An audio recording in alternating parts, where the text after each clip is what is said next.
We are team managers.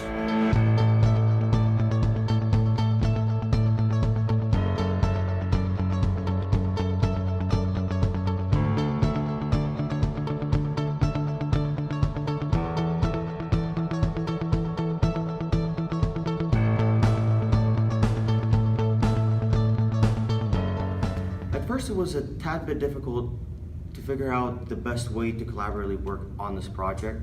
We found that it was a bit difficult to correlate all of our schedules to sit down and work together through each department of our company.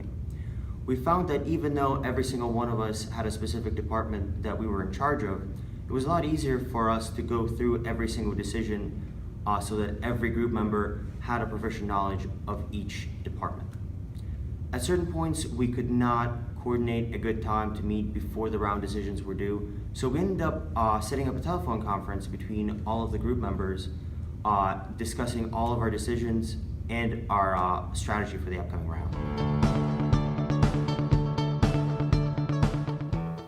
At the end of round 8, we've concluded that in the end, our company did all right. We finished 4th in a lot of categories. We finished with $16 million in profit, 4th in cumulative profit with $42 million.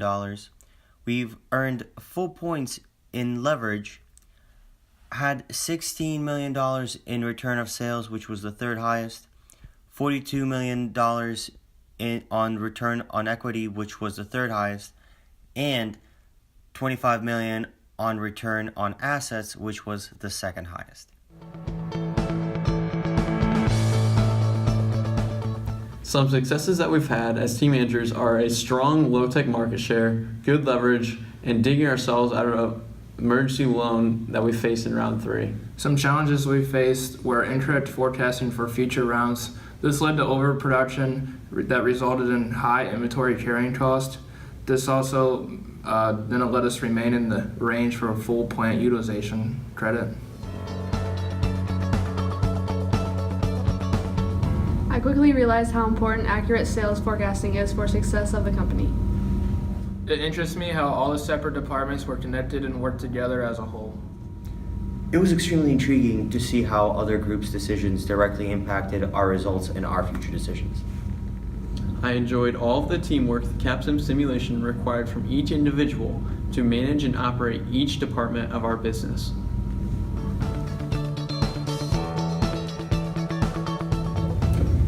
One metric that we struggled in for the balanced scorecard was inventory carrying costs. For round 3, we only received a score of 1.8 out of possible 5 points.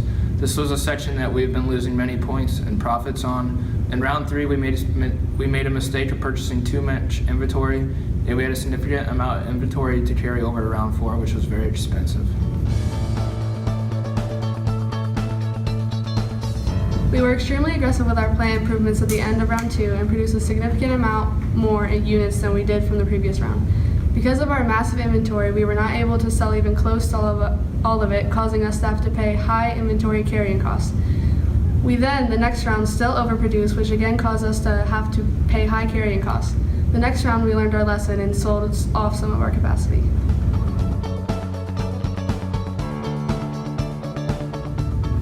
Another metric that we are decided to discuss is plant utilization. To receive full credit in this metric, you need to be within 100 to 180% of total plant utilization. In round 3, we over-forecasted and were at a high of 198% of total plant utilization, which was way too high to receive full credit and resulted in us overproducing and losing a lot of money in carrying costs. One of our best success measures has been our market share. We currently have 17%, and it is the 2nd highest for the low-tech market share, and even had a slight but not costly stock out.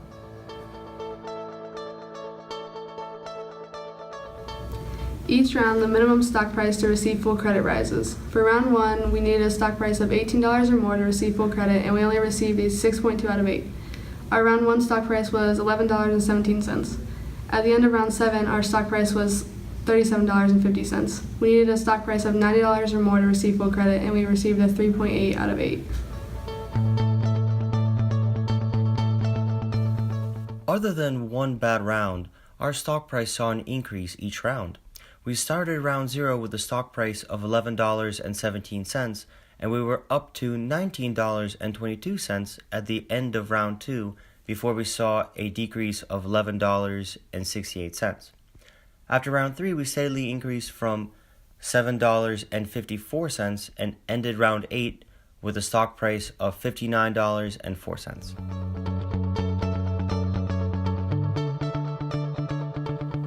Another metric that we would like to discuss is contribution margin. In the past, we struggled to get into the full credit threshold of at least 36%, but in round 7, we finally hit the mark and received 39.2% contribution margin. We finally obtained this by increasing our automation, which is a fixed cost, to lower our variable cost of labor to finally obtain above 36% contribution margin.